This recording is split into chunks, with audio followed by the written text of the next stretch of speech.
Lower order fireworks helped not set Derbyshire a daunting total. Lewis deploy frustrated Nottinghamshire on day 2 at Trent Bridge. The hosts had posted 324 in their first innings and impressed in the field. Jake Ball got the ball to talk to remove the Derbyshire top order, but try as they might, deploy proved to be an immovable object. His scintillating 130 dragged his side from the brink of a follow-on to within 100 runs of their hosts. When action got underway on the third day of play, Stephen Mullaney made his intentions clear. The ball began to disappear around all parts of Trent Bridge as the veteran quickly raced towards his half-century.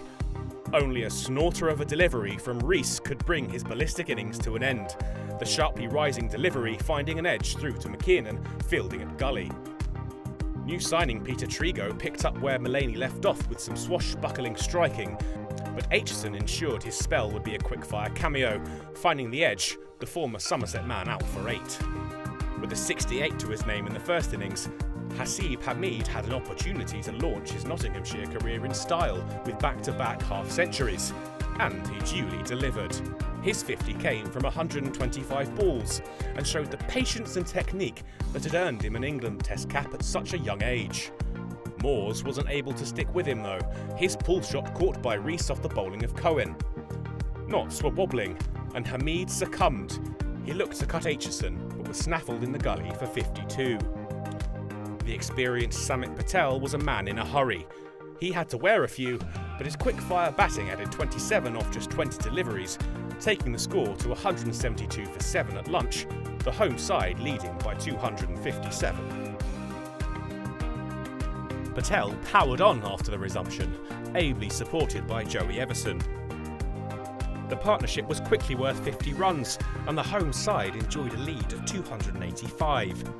In just 3 innings, Everson has shown why he's considered to be such a promising talent at Trent Bridge, and once again he impressed with the bat, finding boundaries both sides of the wicket. Aitchison would remove the 18-year-old for 31.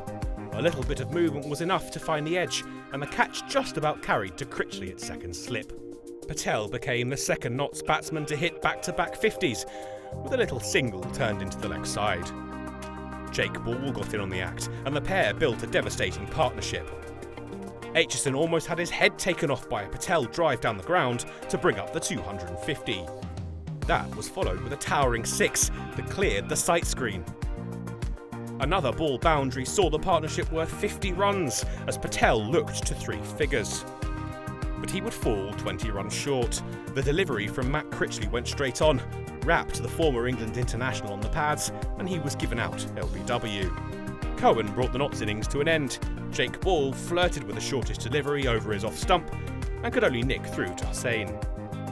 The hosts had finished on 279 and would enjoy a lead of 364 heading into tea.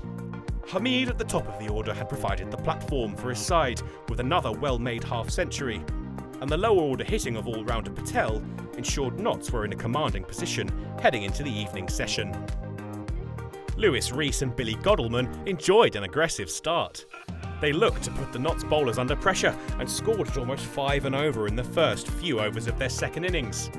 Trigo put a temporary stop to the run fest and picked up his maiden first-class wicket for Nottinghamshire, courtesy of a sharp diving catch from Jake Ball at mid-wicket.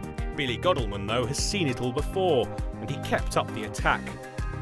The captain targeted Samit Patel, and a flurry of boundaries in the 23rd over, including a booming 6 over mid-wicket, took him to his first half-century of the season.